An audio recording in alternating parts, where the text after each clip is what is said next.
जिथं बहुमत एका बाजूला असतं पण सत्ता जाते दुसऱ्या बाजूला, जिथे आपलेच लोक आपल्या पाठीत खंजीर खूप असतात आणि जिथं पोलीस, राजकारण आणि सत्ता ही तिन्ही टोकं, हे तिन्ही मुद्दे एकाच मैदानात एकमेकांशी भिडतात. खरं तर ही साधी जिल्हा परिषद निवडणूक होती, पण तसा साधेपणा कुठं दिसला का जनतेला? तर नाही.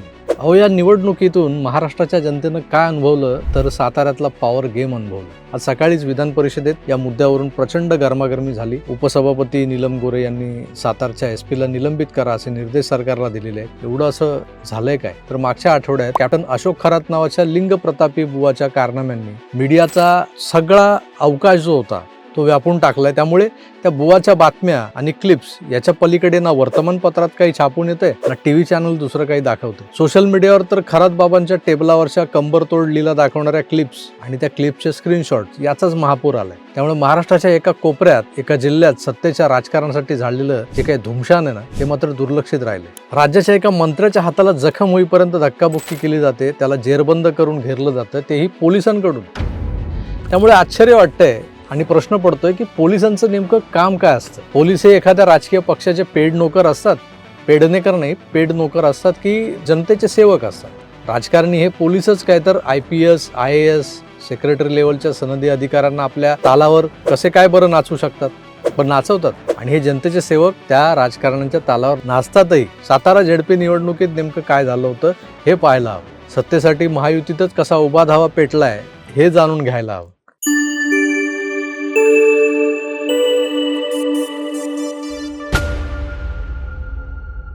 मित्रांनो नमस्कार. यशवंतराव चव्हाणांसारख्या दिग्गजांचा सातारा जिल्हा हा अगदी महाराष्ट्र निर्मितीपासूनच राजकीयदृष्ट्या अत्यंत संवेदनशील जिल्हा मानला जातो.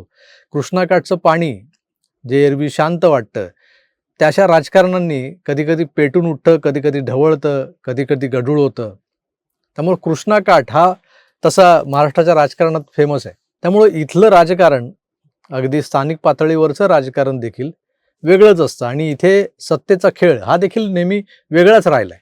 त्या पार्श्वभूमीवर महिनाभरापूर्वीच पार पडलेल्या साताऱ्याच्या झेडपीच्या निवडणुकीतली राजकीय समीकरणं काय होती, संख्याबळ काय होतं आणि त्यानंतरही काल परवा जे घडलं त्याला कारणीभूत ठरणारी परिस्थिती काय होती हे समजून घेतलं पाहिजे. या निवडणुकीत महायुतीतल्या अजितदादांची राष्ट्रवादी आणि एकनाथ शिंदेची शिवसेना हे एकत्र लढले होते, तर भाजप स्वतंत्र लढला होता. NCPला 20 आणि शिंदेंना 17 अशा 37 जागा मिळाल्या होत्या, तर भाजपला 27 जागा होत्या. भाजप पुन्हा इथं नंबर 1ला असला तरी त्यांच्याकडे स्पष्ट बहुमत नव्हतं. निवडणूक पूर्व युती केलेले महायुतीतलेच 2 घटक पक्ष हे इथं जिंकले होते तसं बघायला गेलं तर. आणि जिल्हा परिषदेच्या अध्यक्ष आणि उपाध्यक्ष पदाच्या निवडणुकीत सेना आणि राष्ट्रवादीचेच लोक या पदांवर बसायला हवे होते. पण इथेच खेळ हा पालटवला गेला. अध्यक्षपदासाठीच्या मतदानाच्या आधीच सगळं सेट होतं, पण मतदानाच्या दिवशी हे सगळं बदललं. असं काय झालं? अचानक काही सदस्य गायब झाले, अचानक काही सदस्यांनी बाजूच बदलली. हो, इथंही ऑपरेशन लोटस घडवलं गेलं, क्रॉस वोटिंग झालं. सेना आणि NCPचे लोक शेवटच्या क्षणी भाजपला मतदान करतात. आणि हे कसं घडून येतं? बरं, हे फक्त पक्षादेश झुगारून केलेलं मतदान नव्हतं, हा प्लान करून केला गेलेला गेम होता. ज्यांना बहुमत मिळालेलं होतं त्या दोन्ही पक्षांचे काही सदस्य गैरहजर राहिले, म्हणजे मतदानात आले नाही.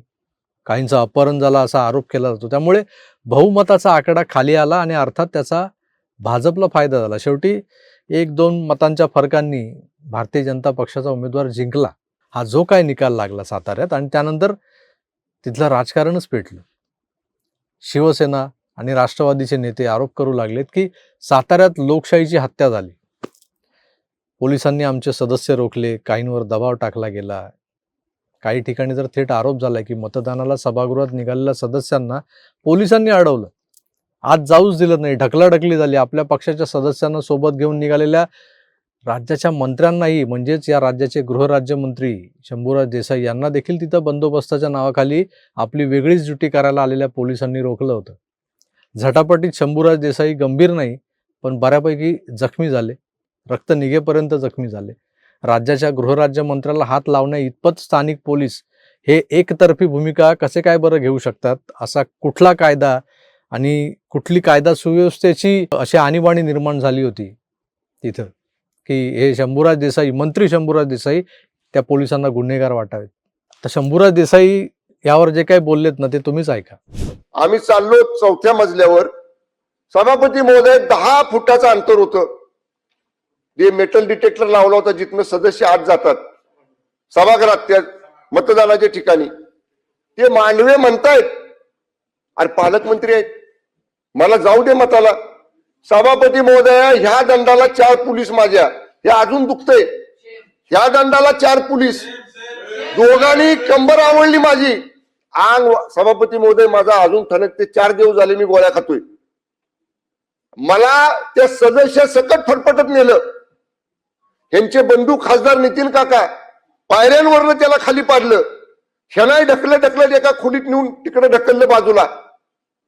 सभापती महोदय काय 100 पोलीस साध्या वेशातले 4थ्या माळ्यावर, म्हणजे ही मोगलाई आहे का? आम्ही मंत्री आहोत, अहो आमदार आहोत, 4 लाख लोकांच्यातनं निवडून आलेले. एवढा माजुरीपणा केला. त्या गोंधळात सभापती महोदया काय लागलं मला माहित नाही. माझ्या शर्टावर रक्त, जे सदस्य माझ्या बरोबर होते संदीप मांडवे त्यांच्या शर्टावर रक्त.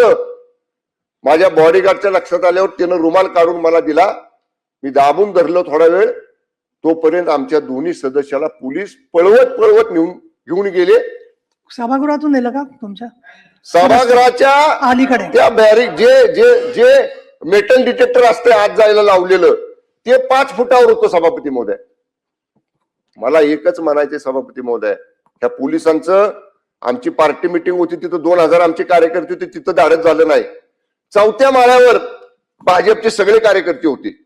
भाजपचे 50 कार्यकर्ते तिथं, आमचा एक बी कार्यकर्ता सोडला नाही. आम्ही 4घच, हे माननीय मकरंद पाटील साहेब, मी, शशिकांत शिंदे आणि खासदार नितीन काका, आम्ही 4घच होतो. मला आजही रेकॉर्डवर आणायचंय. तुम्ही 100 पोलीस होताना 10 कार्यकर्ते आमचे शिवसेनेचे राष्ट्रवादीचे वर येऊ द्यायला पाहिजे. कसं तुम्ही घेऊन जाता ते बघितलं असतं. थांबायचं नाही ते बरोबर नाही सभापती महोदय. न्याय द्या आम्हाला, न्याय. आम्ही कोणाकडे न्याय मागायचा? इथं आपल्याकडे मागणार आणि खाली मान्य अध्यक्षांकडे मागणार. त्यामुळे माझी विनंती आहे, तो एसपी जो वागलाय ना सभापती महोदय, पूर्ण एखाद्या घरगाड्यासारखा वागलाय. त्यामुळे आपण, माझी विनंती आहे, त्याला तात्काळ निलंबित करा, बडतर्फ करा सेवेतनं. आज त्याची निवृत्त हायकोर्ट जज मार्फत त्याची चौकशी करा. हा अन्याय आम्ही सहन करणार नाही. त्यामुळे माझे हात जोडून आपल्याला विनंती आहे, अशा पद्धतीनं मंत्र्यांवर आरेरावी करणाऱ्या, मंत्र्यांना जखमी करणाऱ्या त्या पोलीस दलाचा प्रमुख तुषार दोशी, एलसीबीचा इन्स्पेक्टर देवकर, एलसीबीचा असिस्टंट इन्स्पेक्टर गर्जे आणि त्यांच्या बरोबरचे 100 पोलीस यांच्यावर तात्काळ कारवाई करून त्याला निलंबित करा, एवढीच हात जोडून सभापती महोदय आपल्याला विनंती आहे. आता हा प्रकार इतका गंभीर झालाय की हे प्रकरण थेट विधान परिषदेत पोहोचलं. तिथं चर्चा झाली. साताऱ्याच्या एसपीच्या निलंबनाचा आदेश आला. आता यावर आरोपीच्या पिंजऱ्यात उभं कोण आहे तर साताऱ्यातला भारतीय जनता पक्ष, तिथलं स्थानिक नेतृत्व, भाजपचे तिथले मंत्री, तिथले आमदार. त्यांचं काय म्हणणं आहे तर आम्ही काहीही चुकीचं केलं नाही असं ते म्हणतात. आमच्याकडे सपोर्ट होता, मतदान पूर्णपणे पारदर्शक झालेलं आहे या निवडणुकीत. म्हणजेच भाजपच्या दृष्टीनं हा विजय नैतिकही आहे, नैसर्गिक आहे. तर विरोधक म्हणतात हा विजय मॅनेज केला गेलेला आहे आणि तो अनैतिक आहे. खरं बघायला गेलं विरोधक कोण आहेत? भाजप विरोधातले. तर महायुतीतले इतर 2 घटक पक्ष, काँग्रेस किंवा उभाटा नाही आहे इथे. या सिच्युएशनमध्ये इथे सर्वात मोठा मुद्दा काय दिसतोय तर राज्याच्या सत्तेत हे 3ही पक्ष एकत्र आहेत. भाजप, शिवसेना, राष्ट्रवादी, जे शिंदे आणि अजितदादांचा जो गट आहे तो. पण साताऱ्यात हे एकमेकांविरुद्ध उभे आहेत. यांचं चाललंय काय तर एकमेकांवर आरोप प्रत्यारोप सुरू आहेत. त्यांनी आपापसात एकमेकांचे सदस्य फोडले. याचा साधा सरळ असा अर्थ होतो. काय होतो अर्थ याचा तर सत्तेसाठी एकत्र पण मैदानात मात्र वेगळे. मित्रो, ही निवडणूक आपल्याला बरंच काही शिकवून गेली, दाखवून गेली. पण या निवडणुकीनं महायुतीतल्या 3 पक्षांना काय शिकवलं? भाजपला हे शिकवलंय की नुसतं नंबर 1 बनणं हे पुरेसं नसतं. आकडे महत्वाचे असतातच पण पुरेसे नसले की त्यासाठी संघर्ष करावा लागतो. हा संघर्ष त्यांनी साताऱ्यात करून दाखवलाय. तर महायुतीत भाजपच्या छत्रछायेत स्वतःला सुरक्षित समजणाऱ्या शिवसेना शिंदे गटाला आणि अजितदादांच्या एनसीपीला हे शिकवलंय की राजकारणात शेवटच्या क्षणाला जो गेम केला जातो तो सगळी गणितं बदलतो आणि महत्त्वाचं म्हणजे एकजूट नसली की बहुमतही निरुपयोगी ठरतं. साताऱ्यातही नेमकं हेच झाले.